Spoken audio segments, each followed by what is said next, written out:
આજે ગુજરાત વિધાનસભામાં ગુજરાત સરકારના મંત્રી કનુભાઈ દેસાઈએ જે 26-27 નાણાકીય વર્ષનું બજેટ રજૂ કર્યું છે, ત્યારે પ્રાથમિક તબક્કે અમને ઘણી અપેક્ષાઓ હતી. ગુજરાતના ખેડૂતોને, બેરોજગારોને, ગુજરાતના તમામ વર્ગના લોકોને, કર્મચારીઓને બધાને અપેક્ષાઓ હતી કે આ બજેટમાં બધાને ધ્યાને રાખીને એક સુખાકારી સમાધાન રૂપ આ બજેટ હશે. પણ આજનું બજેટ એ ચૂંટણીલક્ષી બજેટ હોય એવું અમને લાગે છે, પુરાતનવાળું બજેટ હોય એવું લાગે છે, અને આજનું બજેટ એ સમગ્ર ગુજરાતની જનતાને નિરાશાજનક બજેટ છે. કેમ? તમે જોયું હશે કે આદિજાતિ વિકાસ વિભાગમાં આ વર્ષે એમણે જણાવ્યું કે આદિજાતિ વિકાસ વિભાગ માટે અમે 5,425 કરોડ રૂપિયાની જોગવાઈ કરીએ છીએ. જોગવાઈ માટેની જાહેરાતો થઈ, મોટી મોટી ત્યાં લોકોએ પાટલીઓ થપથપાવી. પણ સાથીઓ, ગયા વર્ષનું આદિજાતિનું બજેટ તમે જોશો, આજના જ 11 નંબરના પ્રશ્નમાં એમણે જ જવાબ આપ્યો છે કે 24-25માં આદિજાતિ વિકાસ વિભાગ માટે 4,373 કરોડની બજેટમાં જોગવાઈ હતી, અને એની સામે માત્ર ને માત્ર વપરાયેલી રકમ 3,373 કરોડ. અને બીજું બજેટ બચત છે. જ પ્રમાણે 25-26માં 5,120 કરોડની જોગવાઈ હતી, અને એની સામે વપરાયેલી રકમ માત્ર 2,410 કરોડ. બજેટના આંકડા મોટા બતાવવામાં આવે છે, મીડિયામાં હાઇલાઇટ થઈ જવાય છે, શાબાશી લઈ લેવાય છે, અભિનંદન લઈ લેવાય છે, પણ એ બજેટ આદિવાસીઓના વિકાસ માટે વપરાતું નથી અને પાર્ક કરી દેવામાં આવે છે, અને બીજા સદરોમાં ફેરવીને હેતુપેર કરીને એનો ઉપયોગ થાય છે. સાથીઓ, આજે તમે એ જ પ્રકારે શિક્ષણની બજેટની વાત કરી, પણ એમાં શિક્ષણના જે ઓરડાઓ નથી એને કઈ રીતના બનાવવામાં આવશે, આજે શિક્ષકોની ઘટ છે એની ભરતી કઈ રીતના કરવામાં આવશે, એની કોઈ પણ જગ્યાએ જોગવાઈ કરવામાં આવી નથી.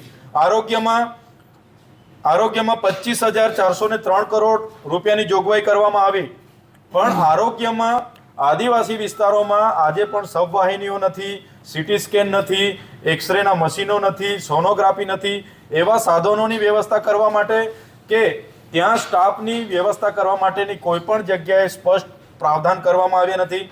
મહિલા અને બાળ વિકાસ વિભાગમાં 7,690 કરોડના બજેટની જોગવાઈ એમણે કરી છે, પણ કુપોષણને કઈ રીતના દૂર કરવા એ બાબતને લઈને કોઈ પણ જોગવાઈ નથી. પૂરક પોષણ યોજનાના નામે માત્ર 972 કરોડની એમણે વાત કરી છે.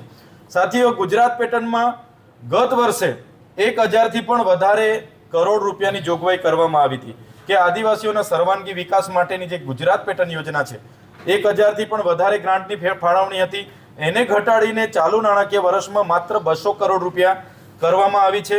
એ જ પ્રકારે જે સોની યોજના, સુજલામ સુફલામ યોજના અંતર્ગત નર્મદાના પાણીને સૌરાષ્ટ્ર કચ્છ સુધી પહોંચાડવા માટે આ બજેટમાં જોગવાઈ કરવામાં આવી છે, પણ જ્યાં નર્મદા પરિયોજના છે એ નર્મદા જિલ્લાને જ આજ દિન સુધી એ નર્મદા પરિયોજનાનું પાણી મળ્યું નથી, અને આ બજેટમાં પણ એક કોઈ પ્રકારની જોગવાઈ એમાં કરવામાં આવી નથી. સાથે સાથે નર્મદા હોય, કડાણા હોય, કરજણ હોય કે ઉકાઈ, જે પણ વિસ્થાપિતો થયા છે એમના પુનર્વસન માટે કે એમના વળતર માટે જે જોગવાઈ હોવી જોઈએ એની પણ આજ દિન સુધી આમાં કોઈ પ્રાવધાન કરવામાં આવ્યું નથી.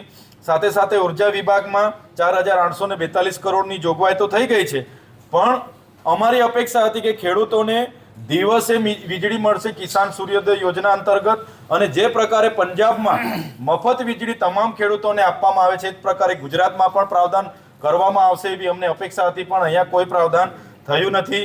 જે પ્રકારે પંજાબમાં ઘર વપરાશ માટે 300 યુનિટ વીજળી ફ્રી આપવામાં આવે છે, એની પણ અહીંયા કોઈ જાતની પ્રાવધાન કરવામાં આવ્યું નથી.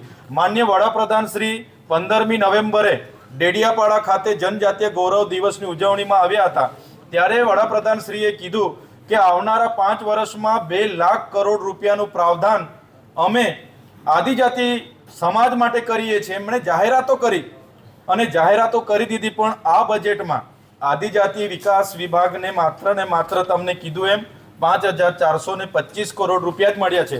એમાં પણ તમામ યોજનાઓમાં NGO, એમના કોન્ટ્રાક્ટરો અને કેટલાક અધિકારીઓએ લોકોને શું જોઈએ છે એની જગ્યાએ પોતાના ઘરે કેટલી ગ્રાન્ટ સગે વગે થાય એ પ્રકારના તમામ યોજનાઓ આમાં મંજૂર થઈ છે. આવાસ યોજનાઓમાં અમને હતું કે શહેરી યોજનાઓની જેમ 3,50,000 ગ્રામ્યમાં પણ મળશે, એના પણ કોઈ પ્રાવધાન થયા નથી. અમને હતું કે આદિજાતિ વિદ્યાર્થીઓને ઉચ્ચ ભણવા માટે બીજી જગ્યાએ જવા માટે ટ્રાન્સપોર્ટેશનની વ્યવસ્થાઓ નથી, તો અમને હતું કે એની વ્યવસ્થા ના થાય ત્યાં સુધી એક્ટિવા આપણા વિદ્યાર્થીઓને આપવામાં આવશે, એનું પ્રાવધાન હશે. એનું પણ ક્યાંય જોગવાઈ નથી.